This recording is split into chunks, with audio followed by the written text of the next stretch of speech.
Ahlan wa sahlan na marhaban mpenzi mtazamaji, assalamu alaikum wa rahmatullahi wa barakatuh.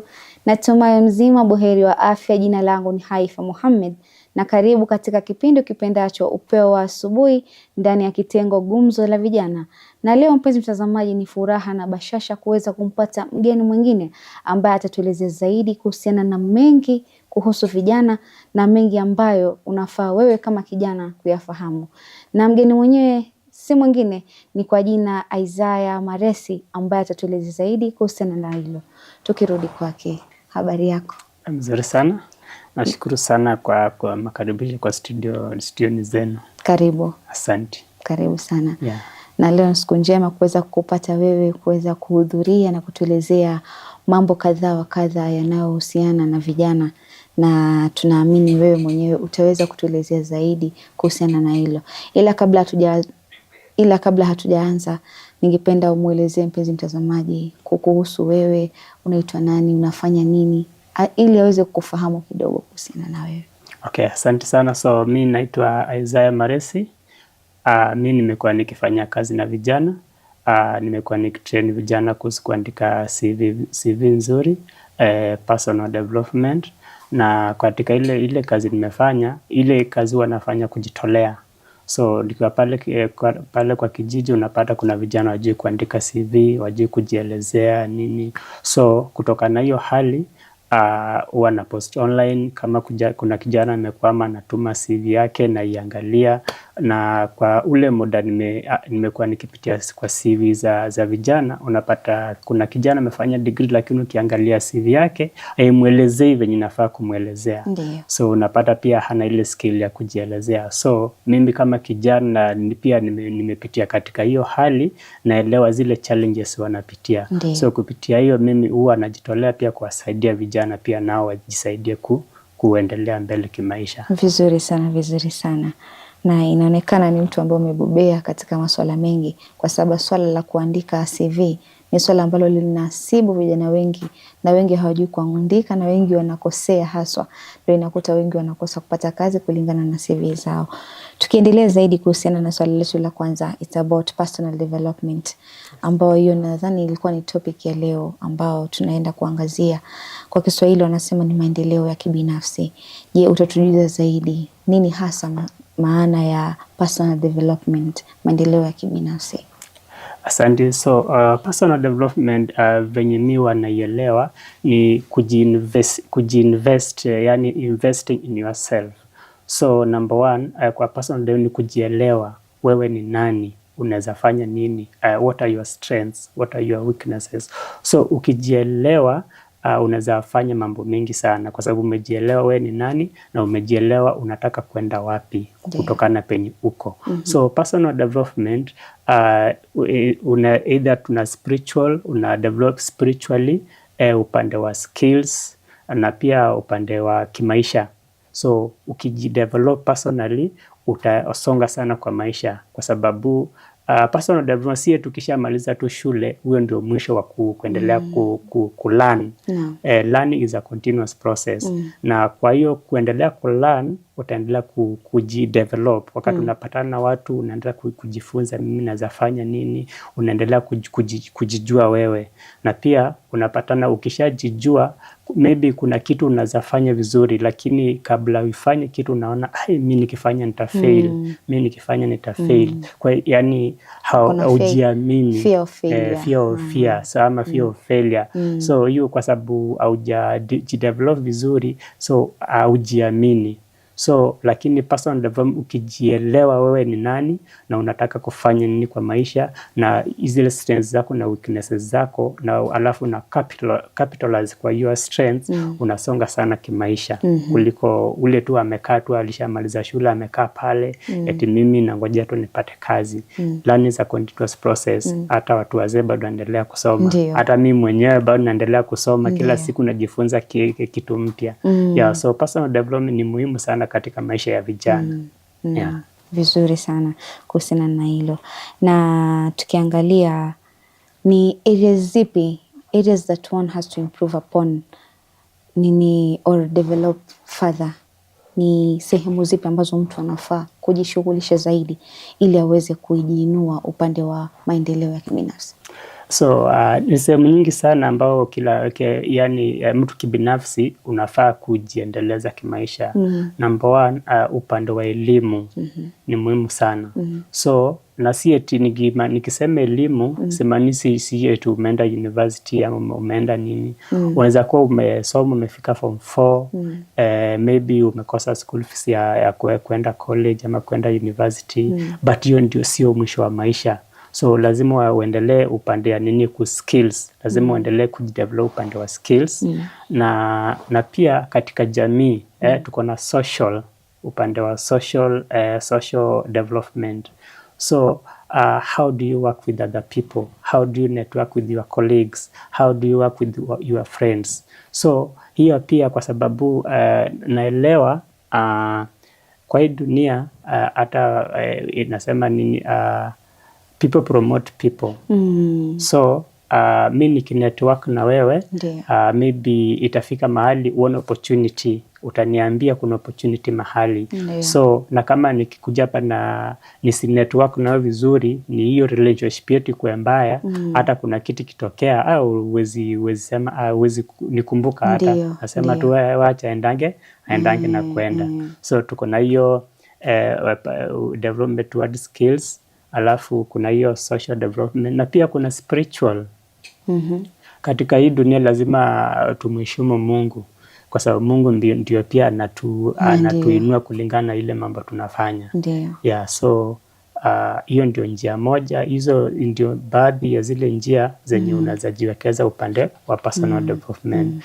Na pia kuna personal goals. Tukiongelea hapa personal development, kuna pia personal goals. So lazima ukuwe na goals kwa maisha yako wakati unaendelea kujiendeleza kibinafsi. What are your goals? Either unaweza kuwa unataka kujidevelop a short term goal or long term goal. Kwa mfano unaweza kuwa unafanya kazi mahali lakini unatarajia ukuwe promoted. That's a goal. Naona. So lazima uanze kujiweka kwa ile njia ya kuendelea kwa ile kitu unataka.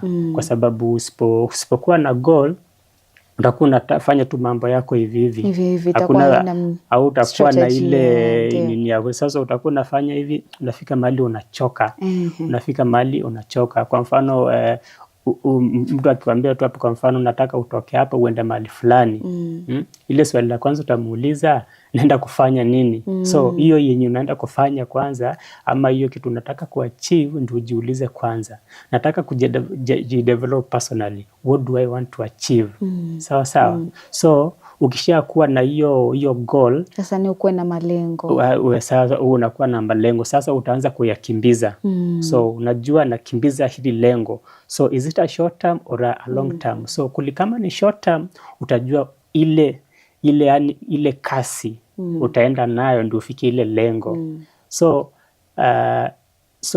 ukiwa hapo sasa, nimeongelea kuhusu hiyo, maybe kama unataka promotion, maybe kuna kijana pale amemaliza form 4, anataka aende achieve skill fulani. So lazima pia utafute wale watu wenye watakusaidia kuenda kuachieve ile goal yako. So kama unataka, for example, kwa mfano unataka kujidevelop upande wa digital skills, marafiki wako ni kina nani? Naona. So lazima ujue marafiki wako, na wale marafiki yako lazima wakuwa wanapenda ile kitu unafanya. So kama unataka kufanya ukwenda kudevelop skill, goal yako ni kudevelop digital skills. So kama marafiki wako, uko na marafiki 5 wenye wako upande wanafanya mambo na digital skills, utakuwa 6 kukuwa na hiyo digital skills. Kama unaambiwa ukitaka kuwa engineer, tembea na maengineer. Tembea na maengineer. So kabla tujaendelea zaidi, what's the meaning? I believe kuna mtazamaji ambaye hajaelewa zaidi kuhusiana na short term goals na long term goals. So briefly, unaweza kuelezea what do you mean by short term goals and long term goals? So upande wa short term goal ni ile goal una set na unataka achieve chini ya mwaka mmoja. For example, chini ya mwaka moja ama miezi 6. For example, nataka baada ya miezi 6 ama mwaka moja, nataka nikuwe nimefika mahali fulani. Na long term goal ni ile lengo unataka kuachieve baada ya mwaka moja na kwenda mbele. Yeah. Maana na very sure kuna mtu alikuwa haelewi zaidi kuhusiana, kuna mtu anaulizwa what are your goals? Utamkuta anasema short term goals na si long term goals. Ndio mpaka mtu utakuta anakuspecify, yani ana specify exactly, anakuambia what are your goals after 3 years or what are your goals after 5 years. Maybe nikisema tu kwa mfano for example a short term goal. Huwa wanasema ukiset your goal una make sure your goal is smart. So na unajua watu wengine wakiset goal haikuangi smart. Kwa mfano nikimaanisha goal smart inamaanisha aje? For example unataka kuwa promoted kwa kazi. Unataka kuwa promoted after how long? So lazima unasema for example I want to be promoted after 1 year. Naona. So ukishajiweka hiyo 1 year lazima unaendelea kujipanga. So ndio ikifika ile lengo at least unaweza evaluate nimeifikia ama sijaifikia. Naona. So na pia lazima tukue na hiyo time frame, muda. Unataka kuwa promoted wapi? Unataka kuwa promoted kuwa supervisor, kuwa manager, ama nataka kuanzia biashara gani? Nataka kuanzia biashara ya saloon baada ya mwaka mmoja. Naona. Hiyo saloon itakuwa na viti viwili, itakuwa na mfanyikazi mmoja. So lazima unakuwa specific wakati una set goal, ndio at least ukisha set your goal unajua utaenda kasi gani ndio ufikie ile lengo lako sasa. Tukisalia hapo sehemu ya short term na long term goals. Kuhusiana na masuala na short term na long term goals, does it mean ya kwamba ile short term goal ni kitu ambacho unajua hichi nitakiachieve lakini ni kwa muda huu, alafu long term goal ni kitu ambacho kinaendeleza mbele? So unaweza kuwa na goals mbili. Unaweza kuwa na long term goal na short term goal. So unajua pia ina depend the resources you have, the skills you have. For example, hii long term goal unaweza iset kwa sababu everything to achieve that goal iko. But ile long term goal unaweza iset ukijua nikiachieve short term goal itanisaidia kuachieve long term goal. Wow, that's good. Hiyo ni kitu kizuri sana. Na vile umeongea kuhusiana na personal development, could you kindly or utuambie your journey concerning yourself, your personal growth, your personal development, kidogo kuhusiana na safari yako, ili mtazamaji aelewe zaidi kuhusiana what do you mean about personal development? Okay, so mimi nimepitia njia mbalimbali ndio at least kufika mali nimefika. So nakumbuka nikiwa pale shule kuna organization ilianzisha tu ilikuwa inaitwa Social Agencies Chapter. So hii organization ilikuwa ya kusaidia wale vijana kwa shule ya social sciences ati kupata opportunities nje. And is it still there, the group or? So wakati nilitoka shule niliachia wengine, sasa sijui walifikishia wapi. So kutoka hapo and then immediately nilimaliza shule, sikuwa na ule mtu wa kunishika mkono. So nilimaliza shule na nikaenda Nairobi direct. Sikujua naenda wapi. So nilikaenda kufanya kazi, ikaanza kufanya kazi kidogo kidogo, hizi manual jobs. Wakati nilikuwa nafanya ile manual jobs haiko in line na my career. So na mimi nikasema ile siku nafanya ile siku sijaenda kufanya ile manual job, at least nitatafuta organization nitakuwa na volunteer nayo. So nilikuwa na volunteer na hiyo organization, na train wasichana kuhusu mambo na GBV, FGM, nini, mambo na mentorship. So pole nika volunteer. With the time nikakuja hapo 2020 sasa nilikuwa nimeapply kazi. So corona ikakuja ikaiharibu. But mimi najua venye natumia social media yangu, how do you brand yourself? So nilikuwa najibrand. So kuna siku nilijibrand kwa sababu it's also one of my passion, nilijibrand kama FGM champion. So kujibrand hivyo, kwa Twitter kuna mtu alinitumia message akaniambia I can see Isaiah you are doing this and this toward the girls. Will you mind if you can be on a panel to speak on how can we engage youth on End FGM? Wow, that's Hiyo amazing. organization ilikuwa inatoka UK na moja hapa Kenya. So nikafanya mkutano hadi saa 4 usiku. So kutoka pale pia hiyo wakati wa corona kuna organization walikuwa wanagawa masabuni nini. So mimi nikapost pale, how can I volunteer?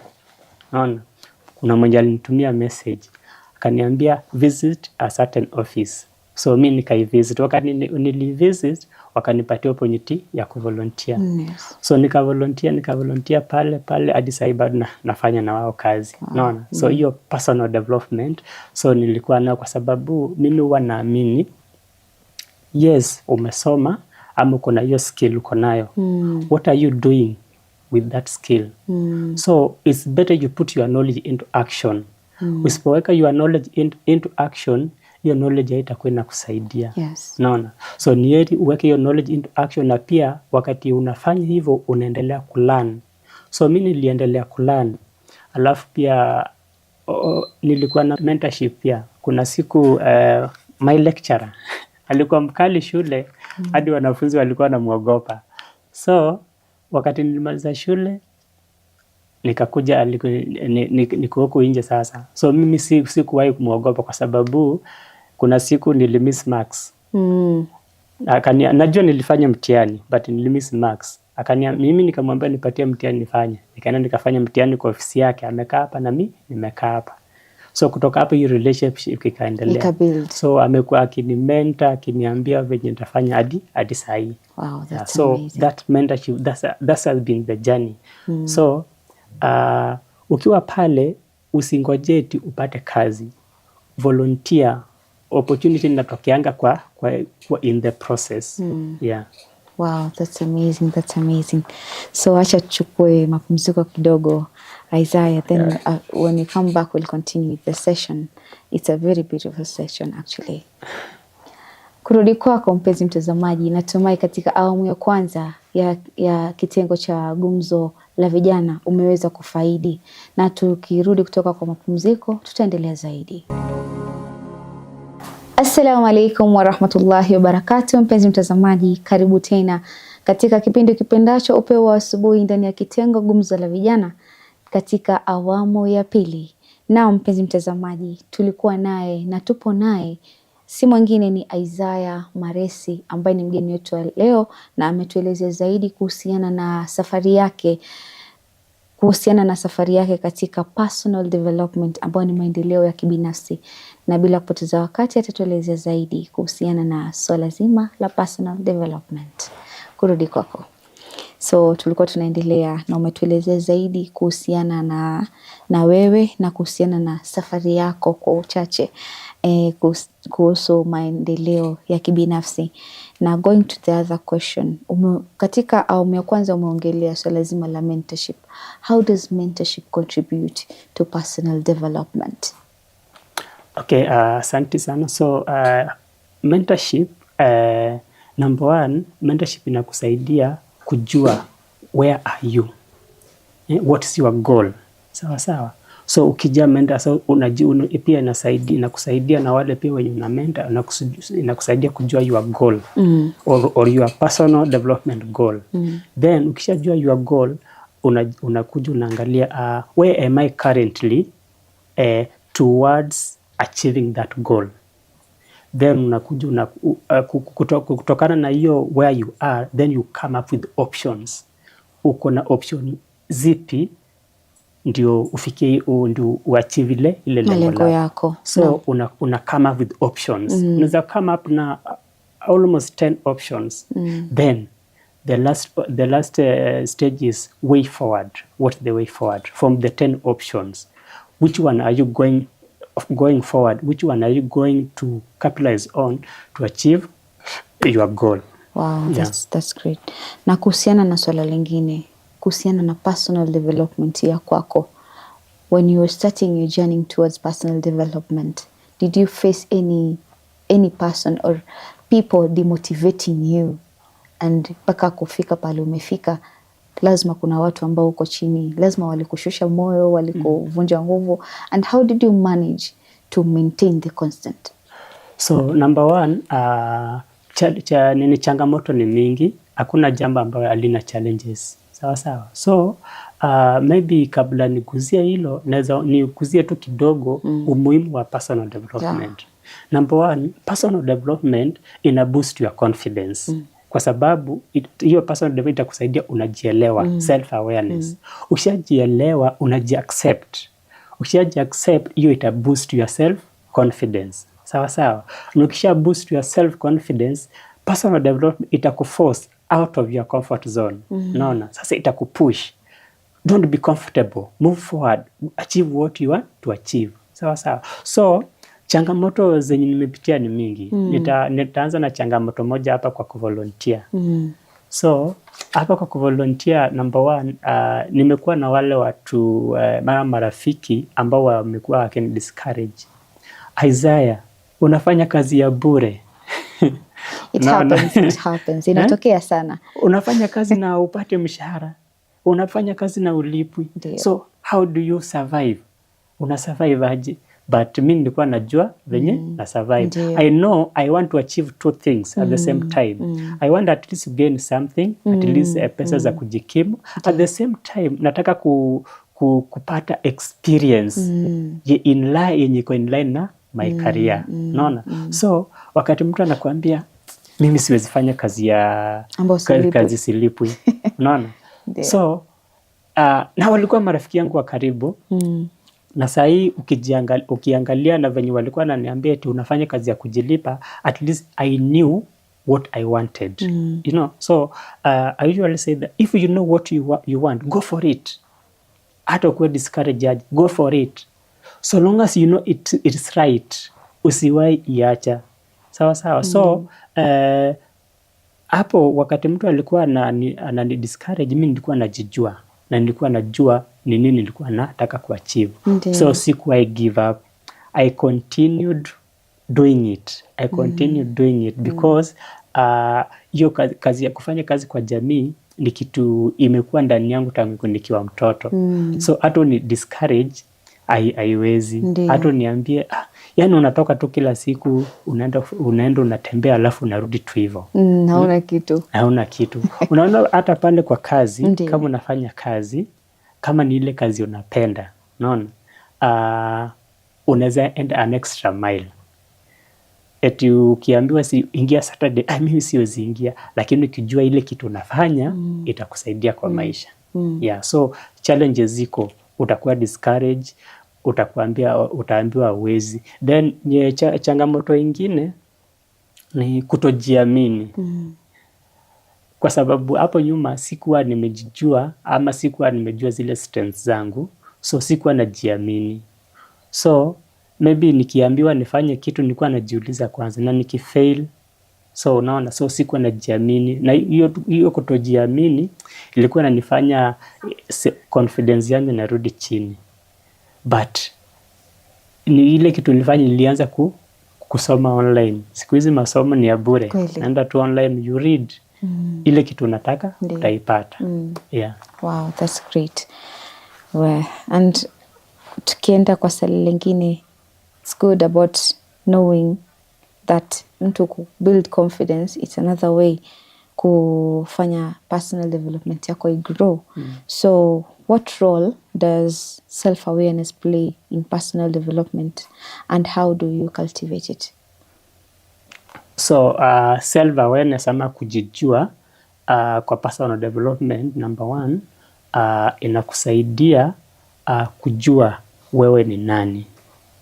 Pia hiyo self-awareness inakusaidia kujua, kwa sababu unaweza carry out SWOT analysis. Unajijua what are your strengths, what are your weaknesses, what are the opportunities that are available for you, and what are the threats that can hinder you from achieving what you want. Yes. So self-awareness inakusaidia number one, kujijua wewe ni nani. Sawa sawa. So ukishajijua wewe ni nani, unaanza kucapitalize ama kutumia ile strength yako kuachieve ile goal yako, na pia kuangalia zile sehemu zenye uko weak na pia kuimprove kwa hizo sehemu zenye ziko weak.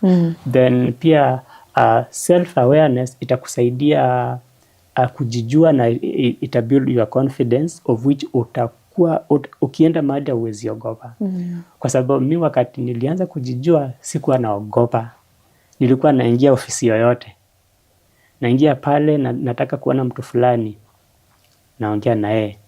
So yani nakupatia confidence. So kwa sababu unajijua na unajijua unataka nini. Lakini kama hujui unataka nini utakuwa na hiyo challenge. Unaona? So nitaenda unifanye aje. So nikienda nitaambiwa aje. Nikienda unaona. So hiyo self awareness inakusaidia number 1 kujijua. Then how can you cultivate it? Network. Marafiki wako ni kina nani? Network na wale marafiki heri utafute ule rafiki mwenye atakwambia ukweli hata kama inakuuma. Unaona? Huyo ni mwenye atakuwa amekusaidia. Kuliko utafute ule rafiki mwenye atakuwa anakusifu tu, lakini ile kitu anakusifu hakuna venye inakusaidia. So mimi saa zingine nimekuwa na marafiki atizi wananiambia Isaiah, you are good at it or at this, but hapa ni weakness yako. Unaona? Yani walikuwa wananiambia Isaiah, you are doing, unafanya kitu mzuri lakini unakubali majukumu mengi sana. Unaona? So at least mtu akikushia kuelezea hivyo unajielewa. Unajua I need to improve in this area. Sawa sawa. Yes.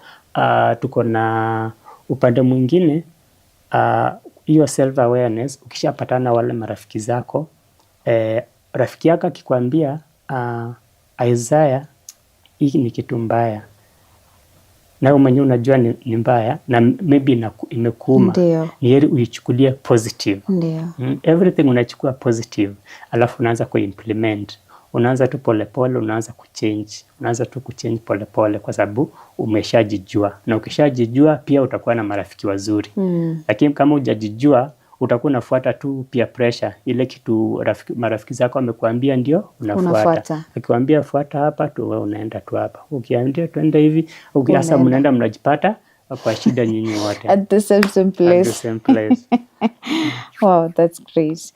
And speaking about strengths and weaknesses, you've talked about it a little. So how can someone balance between weaknesses and strength during personal development? Mtu anaweza kupimaje mizani yake kuzibalance? So number 1, kulingana na wale watu nimeinteract nao, especially youths. Most ile weakness nimekuja kugundua ni confidence. Confidence yao mingi iko chini sana. So number 1, lazima ujijue. Ukiwa na skill ni strength. Unaona? Kama unajua kucommunicate vizuri ni strength. Ukijua kufanya kazi na watu vizuri ni strength. Unaona? So number 1, unaangalia kuna zile skills zenye huwezi survive bila kwa hii maisha kama una. Number 1, communication. Kweli. Lazima ujue venye unaweza kuzungumza na watu. So kama ujue kuzungumza na watu, hata uzungumze na mtu aje kama unataka kitu utaipata. Kwa sababu kupitia mazungumzo tuko na zile channels communication. Information ikitoka kwangu kabla ifikie mtu mwingine unapata imechange ikifika pale imekuwa ingine. So ukishajua what are your strength, kama for example uko na skill, for example uko na strength yako, kama for example unajua kushuka vizuri, that's a skill. Number 1, maybe weakness yako ni communication. Maybe so naona hizi ni mbili. So hapa kwa skill unajua kushuka vizuri, si ndio? Lakini weakness yako moja ni communication. But you know, bila hii communication hii, kama unataka kuanzia biashara ama nini ya salon, unajua huwezi endelea kwa sababu you need customer service and you cannot be a good in customer service if you don't know how to communicate. Naona? So you know your weakness. Ukishajua your strength, hata for example ukiwa na strength 3, then alafu unaangalia ile kitu unataka kuachieve ama ile your personal goal, si ndio? So unaiangalia hii goal inahitaji nini. Number 1, hii goal inahitaji skill ya communication, inahitaji skill ya hairdressing, inahitaji skill ya customer service, sawa sawa. So kwa hizi skill uko na gani na hauna gani. Kwa hii skill niko na hii, for example communication, lakini sina skill ya customer service. So unaanza kuimprove kwa ile skill iko chini, kwa sababu a weakness you cannot remove it. What you can just do to a weakness is to minimize it. So because we are not perfect. Exactly. So if you have a weakness, for example, in communication, you can work hard to minimize, to at least increase your communication skills, but with time inaweza kuwa perfect, but itakuwa perfect kabisa, but sasa utai-minimize. Na ukisha-minimize, ile weakness yako unai-minimize na strengths zinaongezeka. So unapata ukisha-balance the two, if you want something, you don't fear, you just go for it and you achieve it. Wow, that's great. Speaking about personal development, it's a good explanation about the weaknesses and strengths. I believe kuna mtu kule nje ambaye inamsumbua. Kati ya vitu ambavyo vinasumbua watu wengi, weaknesses na strengths inasumbua watu wengi.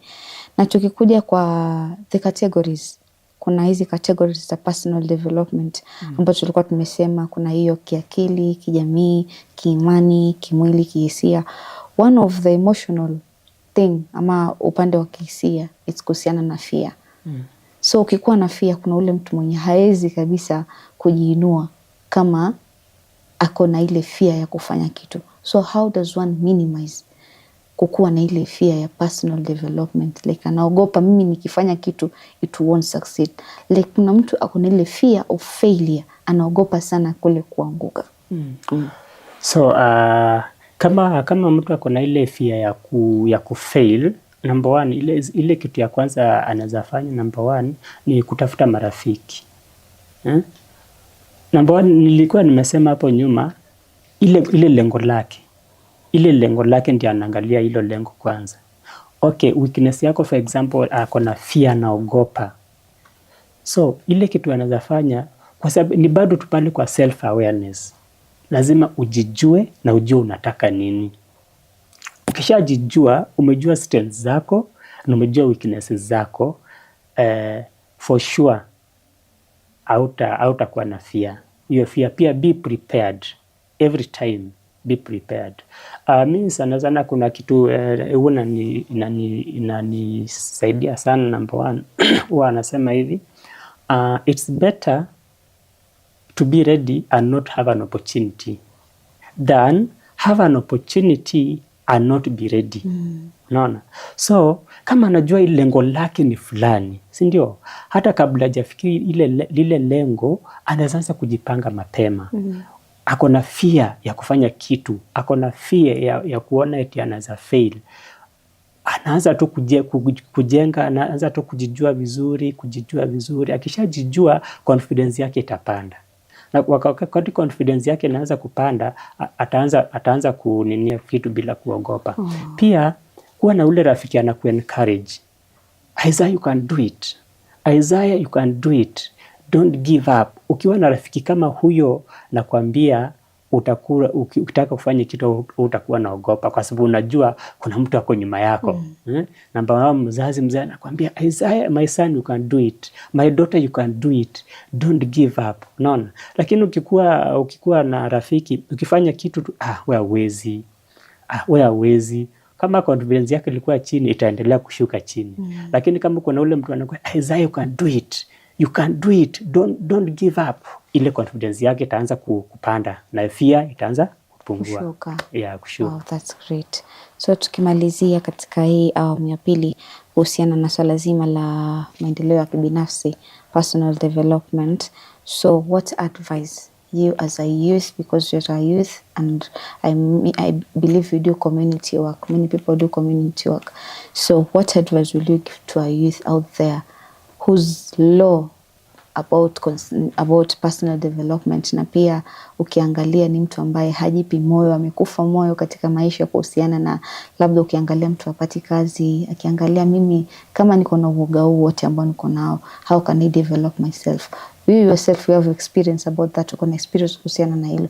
Wewe unaweza muelezea vipi mpenzi mtazamaji, what advice unaweza msaidia nayo? So nitatumia kwa mfano, wakati nimekuwa nikigrow, hata nikiwa uni, high school, singeweza kuongea mbele ya watu. Hata nikiwa pale class mwalimu aniite Isaiah kuja ufanye hii hesabu, ningeenda pale mikono zangu zinge sweat na ningeanza tu kutetemeka.